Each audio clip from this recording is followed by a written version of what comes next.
श्री भागवत गीता का 8वां अध्याय प्रारंभ। बोलो जय श्री राधे कृष्णा। अर्जुन ने कहा, हे पुरुषोत्तम, ब्रह्म क्या है, अध्यात्म किसको कहते हैं, अधिभूत क्या है और आदि देव क्या कहलाता है। हे मधुसूदन, अधियज्ञ क्या है और इस देह में अधिदेह कौन सा है। मरने के समय में स्थिर चित्त वाले लोग तुमको कैसे जान जाते हैं। श्री कृष्ण भगवान बोले, जो अक्षर अविनाशी और परम श्रेष्ठ है वही ब्रह्म है। प्रत्येक वस्तु का स्वभाव अध्यात्मक कहलाता है और समस्त चरों की उत्पत्ति करने वाला जो विसग्र है वही कर्म है। जो देह आदि नाशवान वस्तु है वही अधिभूत कहलाती है। विश्व रूप जो विराट रूप पुरुष है वही आदि देव है।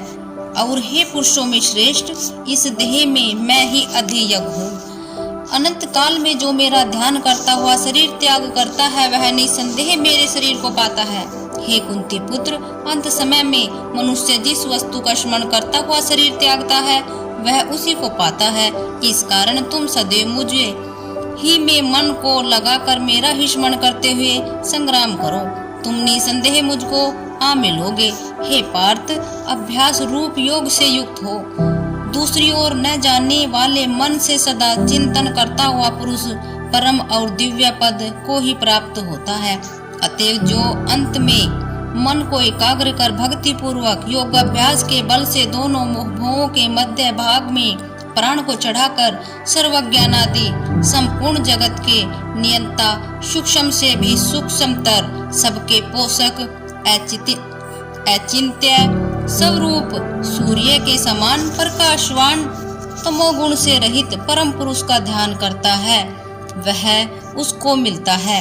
वेद के जानने वाले जिसको अक्षर कहते हैं, वितराग होकर सन्यासी जिसमें प्रवेश करते हैं तथा जिसको चाहने वाले ब्रह्मचार्य का आचरण करते हैं, उस परम पद को तुमको संक्षेप में कहता हूँ। जो सब इंद्रियों द्वारा को रोककर मन को हृदय में धारण कर प्राण को मस्तक में ले जाकर समाधि योग से स्थित ओम इस अक्षर का उच्चारण करता हुआ जो देह को त्यागता है उसे मोक्ष रूप उत्तम गति प्राप्त होती है। हे पार्थ, जो मुझ में ही मन लगाकर नित्य प्रीति मेरा स्मरण करते हैं, उन सदैव स्मरण करने वाले योगियों को मैं बहुत सुलभ रीति से प्राप्त होता हूँ। मुझको प्राप्त होने पर परम सिद्धि को प्राप्त करने वाले महात्मा गण फिर यह जन्म नहीं धारण करते जो नाशवान और दुख का घर है। हे अर्जुन, ब्रह्म लोक पर्यटन जितने लोक हैं वहाँ से लौटना पड़ता है, परंतु मुझ में मिलने से फिर जन्म नहीं होता। 1000 महायुगों का एक दिन होता है और 1000 महायुगों की एक रात्रि ब्रह्मा की होती है। जो उन बातों को जानते हैं वह ज्ञाता है। ब्रह्म का दिन होने पर अव्यय से सब व्यक्तियों का उदय होता है और रात को उसी में लय होता है। हे पार्थ, समस्त चराचर वस्तुओं का यह समुदाय दिन में बार बार उत्पन्न होकर रात्रि के आगमन में लीन हो जाता है।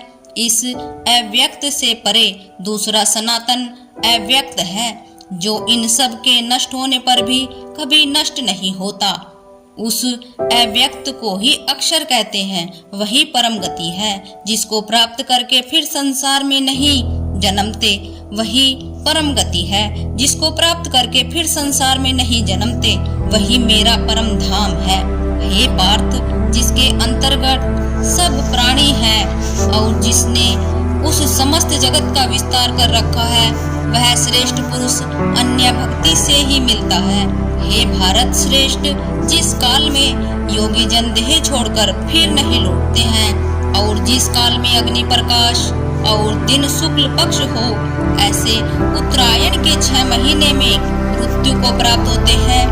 ध्रुम रात कृष्ण पक्ष दक्षिणायन के 6 महीने इनके मध्य गमन करने वाले चंद्रमा की ज्योति को पहुंचते हैं और लौट आते हैं। संसार को नित्य चलाने वाली शुक्ल और कृष्ण नाम की 2 गतियां हैं। एक से आने पर लौटना पड़ता है और दूसरी पर फिर लौटना नहीं होता। हे पार्थ, योगी इन दोनों गतियों का तत्व जानता है। इसी से मोह में नहीं पड़ता। अतएव हे अर्जुन, तुम सदा योग युक्त हो। वेद, यज्ञ, तप और दान से जो जो पुण्य फल बताए गए हैं, योगी जन उन सब से अधिक ऐश्वर्य प्राप्त है और सर्वोत्तम आदि स्थान पाता है। 8वां अध्याय संपूर्ण। बोलो जय श्री राधे कृष्णा।